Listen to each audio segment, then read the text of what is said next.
ჰეი, იმ შემთხვევაში თუ კი თქვენ გაქვთ 5000 კვადრატულ მეტრზე მეტი ფართობის მქონე მიწის ნაკვეთი და აპირებთ ზედაიმის მშენებლობას, ასეთ შემთხვევაში დაგჭირდებათ განაშენიანების რეგულირების გეგმა, რომელიც უნდა შეთანხმდეს თბილისის ტრანსპორტის და ურბანული განვითარების სააგენტოსთან.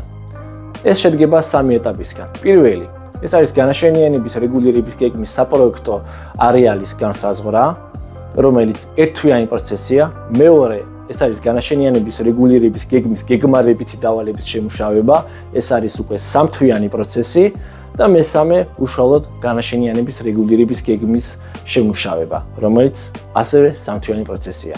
მხოლოდ 3-ვე ამ ეტაპის დასრულების შემდეგ თქვენ გაქვთ უფლება მიმართოთ არქიტექტურის სამსახურს და შეათანხმოთ და აიღოთ სამშენებლო ნებართვა.